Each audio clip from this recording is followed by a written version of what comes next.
Hello and welcome to today's episode number 15 of the Human Condition Podcast. I'm your host, American Council on Exercise Certified Personal Trainer, Kiri Jones. In this episode, I will, of course, ramble a lot about nonsensical things, but I'm going to be covering the most recent blog post about mitochondria, and then I'm going to cover a comment that came through on the last podcast episode, and that will, in all honesty, very much dominate the remainder of this podcast episode. But first, instead of talking about what is in the most recent blog post about mitochondria, because it's very science heavy and not everybody is interested in that, but I want to discuss more why I wrote it. And it's because there's a lot of things that occur within the body that are on such a microscopic level that people don't think about. And the problem is our bodies are so interconnected. Everything is so connected and relies on, itself and each other and all the systems to work in conjunction together to really live in optimal health. And so when one of those cogs in the machine is not working at an optimal level, it has this cascading effect across the body. And one of those things that can get really messed up is your mitochondria. I'm not really sure if there's diagnostic material involved in figuring out whether or not it is your mitochondria that is messed up. But what doesn't hurt is trying to live life in a way that would be beneficial to your mitochondria as opposed to the opposite. And so I really like to dive into the science heavy stuff. I like to read books and articles and research papers about things because like I said, everything is so connected. And if I can understand one system or one part of the puzzle well enough to start improving that part of the puzzle, then I can also have that positive cascading effect across the body. And I think it's important for people to, if they really, really want to know about themselves, is to really understand all of the different parts and processes that exist within the body. I like to, and I've mentioned this before, treat myself as my own experiment. And so, never in a negative way. I don't do things that could affect me negatively. I don't do dangerous things. I'm not engaging in fads that are potentially harmful. The only things I'm doing are making these micro adjustments in my daily life to try to optimize my health, and then to be able to see based on the data and the feedback that I get, what are the outcomes? Am I doing the right thing? Am I moving in the right direction? Is this correct for me personally? Because what's correct for me is not correct for everybody. And so that is the reason that I created this blog post. I want people to see that there is a reason to be passionate about the small things you can't see.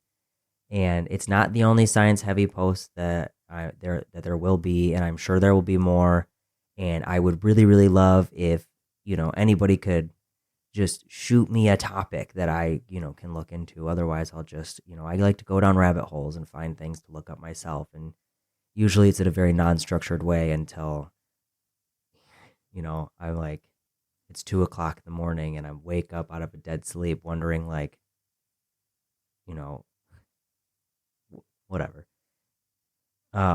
Anyway, moving on. Let's go to, I'm going to read the comment and then I'm going to discuss the comment, and then the major portion of what I'm going to discuss has to do with the end of the comment. But anyway, I'm sorry, I'm incorrect. This was on episode 13. This was on episode 13 of the podcast. Jackie writes, I know Jackie. Jackie writes, keto jacked up my metabolism. I did strict vegetarian keto for 3 months and never had any energy. When I went back to my normal clean eating and IF, which is intermittent fasting, I couldn't seem to lose any more weight. It's so important to know your own body and not do everything that worked for someone else. I'm happy to see someone talking about the risks and doing the research instead of promoting whatever's trending. I've been seeing a lot of people posting about vibration plates. Have you looked into them? Now, first I want to address the dieting thing, and I love this statement. I've heard it said quite a few times, is the best diet is the one that you'll stick to. And obviously that's nuanced in a way where like if your typical diet is like Doritos and Mountain Dew and you know you'll stick to that, like maybe that's not exactly what we're talking about. But I know Jackie and I know that this is not how Jackie operates. It's the keto thing. It's easy to get wrapped up in because you can see like who it's working for, or like people are portraying themselves in a way that it is working for them, regardless of whether it's true or not. I have a very hard time believing a lot of people who post their like success stories on the internet. And I have this like barometer of like really trying to figure out if I trust people or not. And that's if they have a lot of followers and they have a lot of interaction on their content, I find it harder to believe that they're being wholly honest, because what got them these clicks, likes, and followers is this journey that they're on. And so if it's not working, but that's what they're selling to people, then they're going to do anything they can to make it appealing to other people. So, you know, doing the research is there. I've never looked into, and I didn't really think about it, to be honest, because I'm not a vegetarian or a vegan, but like I imagine that vegetarian keto probably lacks a lot of like the really micro level nutrients. Um, there's like key nutrients that you get from like meats that I feel like in keto, on a keto diet, because you're so limited in what you're eating already, and then you limit it even further by being vegetarian, that it's no wonder that like your energy levels was like nothing. And so I don't really know. That's not the part of the comment that I researched. I would be interested to look more into that just to see like if anything follows. But the inability to lose weight happens to so many people, and it comes from, from a lack of like really in-depth understanding of yourself. And I know there's so many influencers and coaches and stuff out there that are like calories in, calories out, that's all you got to know. And like that's great and all, but like once you hit like a certain point, it's nice to know what's optimal for you, and not necessarily because, calories in, calories out is great. But once you're like plateauing, then it's kind of like to gain, or not to gain, but like to lose those extra pounds that you're trying to lose is like fighting an uphill battle. And like it's possible, it's not impossible. But wouldn't you rather just walk up the hill, or like have access to an escalator that would just take you there? Because that's what I really feel like in-depth understanding of your body is like you're still fighting the uphill battle, because health is a journey. It is. Nobody said it was easy. But I would rather have the knowledge of myself personally, and then be able to just step on that escalator of knowledge and then continue to fight my uphill battle, but make it easy on myself. You know what I mean? And I think I talked about this in the last podcast, where I said, like, I listened to the Andrew Huberman podcast where Dr. Mike Israetel said something about how people have this negative connotation of people who take weight loss medication or steroids, because it's like, if you didn't struggle for it, did you really earn it? And I think, that was such a moment of clarity for me, that like that kind of pivoted my whole thought process on making the journey easy for yourself. And like, obviously I know that the weight loss medication is overprescribed, and I know that people are using performance enhancing drugs that really shouldn't be using it. And like everything comes from like, I don't have a problem with what people do in their personal lives, as long as they're coming at it from a place of understanding and education. I don't think that it's fair for me to have any other opinion, because those people's lives are not mine.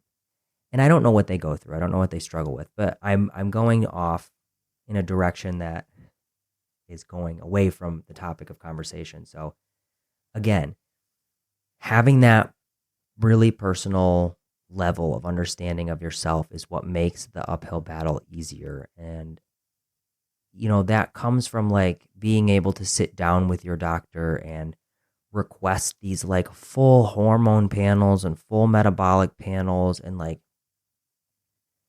taking the levels that you get and like obviously discuss them with your doctor. Your doctor might tell you like, "Oh, you're fine here," and that's great. From the medical perspective as a whole, you might appear to be super healthy, but then take it a step further and then take those levels and then do the research yourself to find out if you're actually operating in an optimal level for yourself. And like use that. Use it to like experiment on yourself. Can you improve this metabolic marker? Can you improve, how you feel after, whatever, a workout? Like get all of the tools that you can get and use them. But yes, I will continue to talk about this. I will continue to be the voice that doesn't follow the trend. And I know there are so many people that don't follow the trends now. I'm loving seeing it on social media, like all of the people that are calling out the stupid things that they're seeing or like even potentially harmful things, and really making sure that they're in it for the right reasons and that they're in it to help people because, I don't like to embolden the rage baiting ideology that exists on the internet. And I hate that. I don't know if it's like it's in like an addiction, like a dopamine addiction thing when you're starting to get those followers and clicks and likes and things that makes you really feel the need to be misleading to other people because you're like maybe worried about losing a sponsorship or your whatever program you're involved in that gets paid from TikTok or from YouTube. Um, it's sad, really. And what I think people forget is like when they first started gaining traction on the internet, it was because they were posting about their life and their journey, and that's what people followed along with because they were real. And I don't know. Social media it drives me nuts, but it's so useful all at the same time. I mean, my TikTok is slightly less useful in terms of being a platform where I can talk about health and fitness because people seem to care more about like my homestead stuff and my chickens and like me trying to prune a peach tree than they do about like motivation for health and fitness. I don't know. I like my chickens too. I don't really know how I could incorporate the two together. Like I'm not going to like hold a chicken and talk about mitochondrial dysfunction. Again, tangent. The bulk of what this is going to be about, what I'm going to address is these vibration plates. Vibration plates. And so I'd seen them on the internet. I've come across them a handful of times, just like kind of scrolled past. And I always thought it was like more related to those 1950s, 1960s, like machines where you'd see like the people would stand in it and there was like a belt that wrapped around the back of them and just wiggled them all over the place. But no, like they're a thing. Like it's a device that you stand on and it vibrates under your feet. So I started to look into it. I started to do the research, and then I very, very quickly became super infuriated by what I was seeing. So if you type in whole body vibration or vibrating plates, you're going to come across some articles like Mayo Clinic articles, whatever. Like you're going to see these things that are going to look very legitimate and that what they're going to tout is there's, benefits to weight loss, benefits to strength gaining. I saw some of them that were like, could even reverse or alleviate certain symptoms of type 2 diabetes. And I was like, wow, if these are really that, beneficial, maybe they should be talked about more. And so I've taken statistics classes, I've taken marketing classes, and that thought where I said, wow, these seem really beneficial was very quickly monopolized by things that I had learned in the past, where it's so easy to cherry pick for, if you're trying to sell something, you're going to cherry pick out of what's in existence, and you're not lying. You're just omitting so many facts that like it's too good to be true. And so, bottom line up front for vibrating plates, in my opinion, use them if what you're using them for is a net positive to you. And the long version of this is where you're going to find out whether or not there is that net positive. But as I was doing the research, I was trying to connect these claims to existing research studies. And the main portion of where the research studies come from that I pull up is from the NIH, the National Institute of Health. And it's mostly just like a compendium of like existing research. There are other places you can find these studies. It's just the most whatever. So I'm looking for these keywords for these vibrating plates, and then I'm trying to compare it to the benefits that are listed in these articles. And these articles are the type of articles that come up when you search it as like a normal person who is not looking for the science-backed thing. You're looking for an answer to a question. That's mostly what these quick fixes ended up being, is like an answer to a question. And so when you think, oh, all I can do is stand on this vibrating plate and I will burn fat, I hate the misleading marketing of it. I hate it so much. When you get into these studies, you start to see like, I'm going to use this first as an example, the fat burning thing. So the article claimed that it increased your energy expenditure in a way that was like going to burn more calories. And when you go into the research, you'll find this research was conducted solely on men, just men, which that alone is a huge problem because there are not just men in the world. Further beyond that, these men were engaging in exercise, like sets or repetitions of certain movements while on these vibrating weight plates. Not weight plates, vibrating plates. Whole body vibration. And so that's where that increase in an energy expenditure came from, was in performing these exercises while on the machine. By omitting that in your articles that you're giving to people or like letting people read, you can't, it's lying by omission, in my opinion. I know that they technically didn't do anything wrong because they omitted this information, but like, you're misleading people.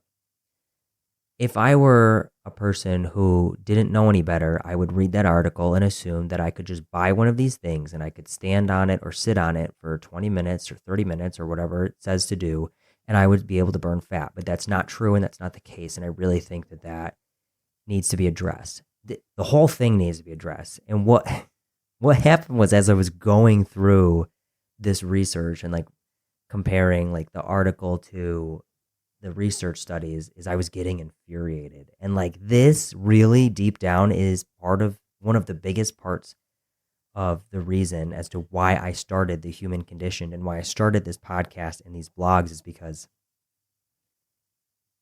I'm trying to be the person that pulls the curtain down from Oz. I know there's a lot of people that do it, but the more of us that do it, the more it's going to come across to the right people, the people that are looking for the information. I'm trying to keep people from being misled by things like this. Another claim that it made was that it helped with osteoporosis and balance in older adults. Now, the balance thing I can't really speak to. There really wasn't much of a finding in either direction. And the problem is, when you conduct all these studies together, you have a harder time pinpointing specific variables and what was beneficial. But the osteoporosis and balance thing,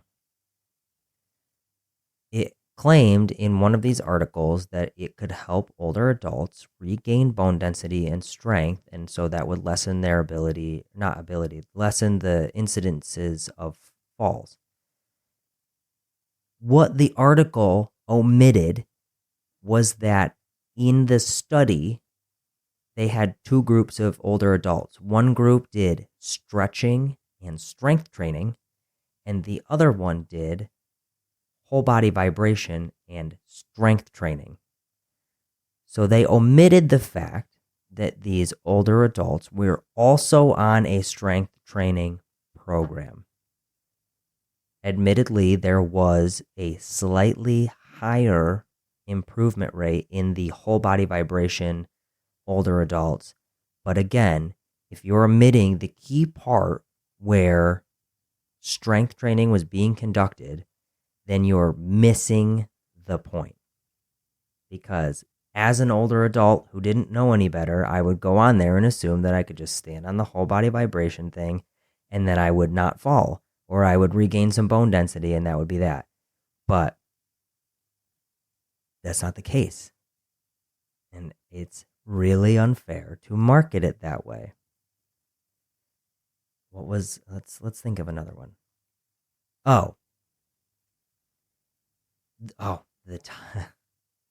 Here's one. The type 2 diabetes claim.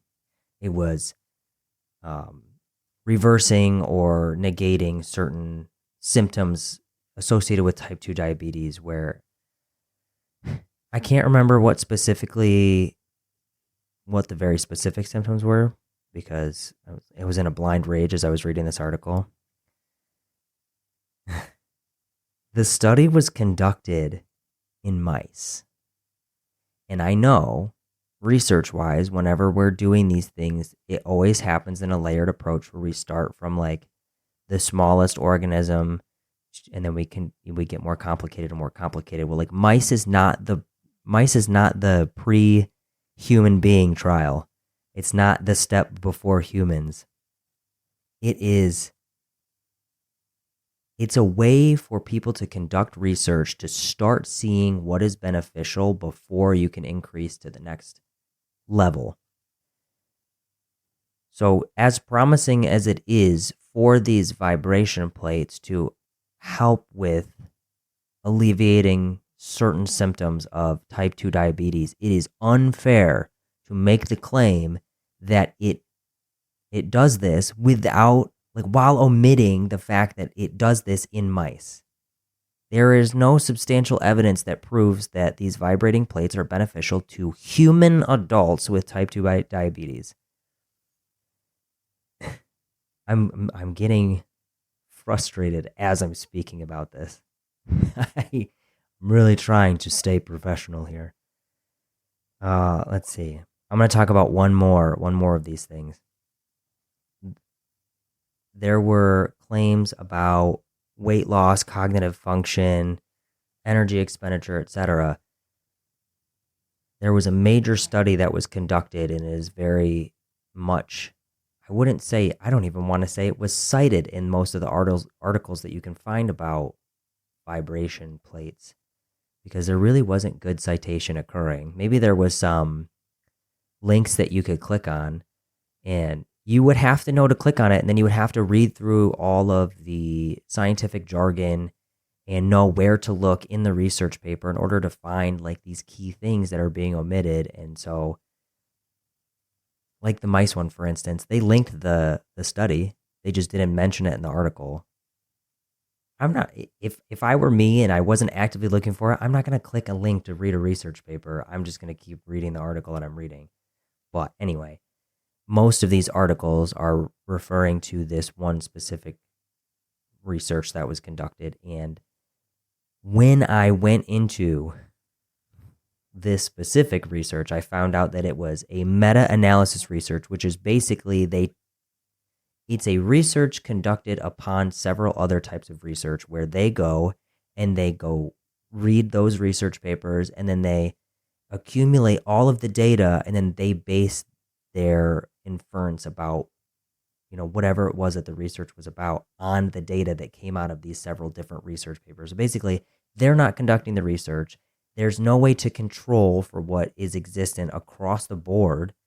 And so you can't claim certain benefits if there's no way to recreate it. Like there was no real big benefit that was drawn from this as a conclusion, this meta-analysis of data. And then B, they couldn't even create a protocol to follow with these vibration plates because it was a meta-analysis. There was not one protocol across the board. There was no way for them to figure out what it was that people should do to even come close to getting the benefits that they were saying that this thing could do. And so it's important for people to understand that what occurs a lot in discussing these things is health and fitness is an industry. And as an industry, it is attempting to get money. It's not a nonprofit organization. The whole thing exists for profit. And so a lot of times, news, journalism, marketing will jump on these small statements that are made in these research papers, and that's what they push out to the world. And it's the same with everything. Happens a lot with anything. And it's not just health and fitness. Like it happened, during COVID. We had this running joke at my old job for a while that like, if you typed in any number in existence, any number that you could think of, and then made it part of like COVID cases in whatever, it would come up with an article with that exact number that you were looking for, no matter how obscure the article or the number was, because you can just cherry pick information. You can write an article about it, and then you can post it on the internet because it's the way the internet is. So they cherry pick these things from these studies in order to sell the product or in order to sell the idea, or push people in the direction of. And I know that like not everything cherry picks on purpose. Like sometimes it's like a game of telephone. Like sometimes you just pick the data up and you're like, oh, this could really benefit hundreds of thousands of people, so I'm just going to repeat it. And it's unfortunate that that's the case with a lot of things. And so as long as we're moving in a direction where we're trying to be more transparent, or we have a lot more people that are trying to really pull the curtain back, I think we're moving in a good direction. So that was my long-winded way of saying, oh, no, hold on. Let me digress for a second, because there are certain things that are beneficial with these vibrating plates, and that's like it can alleviate lower back pain, and of course it can, because it's acting as like a type of massage. You could like stand or sit on it, whatever the case is. It can increase blood flow, and that is a benefit of like a combination of vibration and also like stimulating peripheral nerves.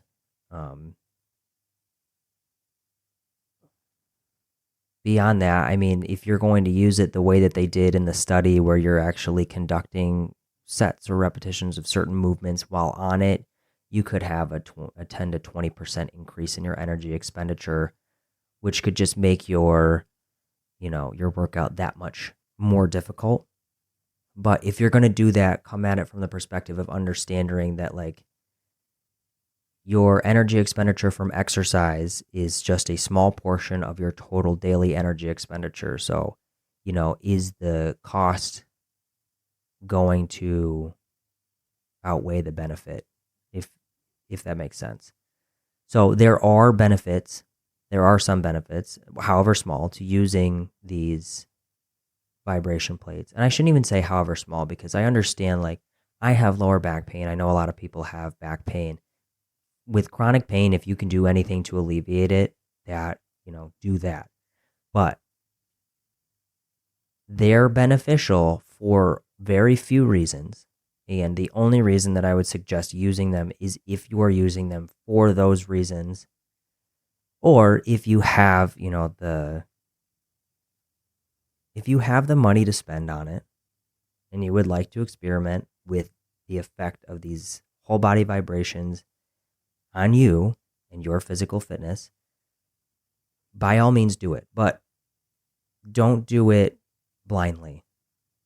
And so, yeah, that is my very long-winded way of saying, get it if you want it, but don't get it for the reasons that they tell you should get it.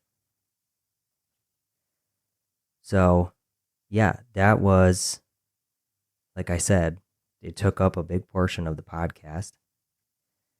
And I just want to reiterate the fact that, like, this talking point here is the biggest reason why I do what I do, why I continue to make podcasts, because if somebody asks, like Jackie asked, if somebody asks a question, somebody else is bound to have that same question.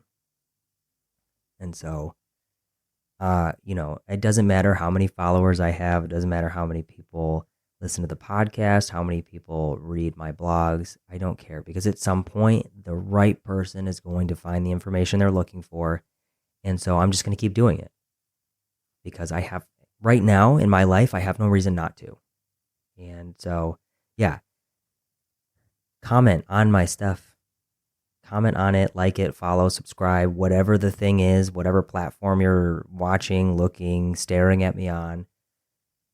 Give me stuff to talk about, because as you can see, I'm more than willing to talk about it. Maybe not everything will be as passionate as that, but I'm willing to talk about it. So, yeah. I mean, you can even shoot me an email if it's, a long-winded thing.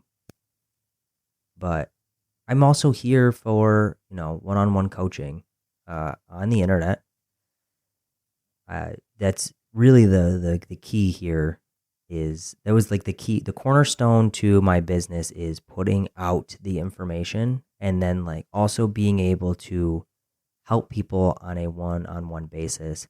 And I am a certified personal trainer, and I know that I've discussed this part in the past where like I don't do the sets and reps thing, so maybe I'm more akin to a health coach than anything, but not like the abused terminology of health coach where like I got some weird guru course certification in health coaching, because I don't know. I'm getting too far into the weeds here. We'll talk about that another time. So anyway, that's the podcast. So without further ado, until next time.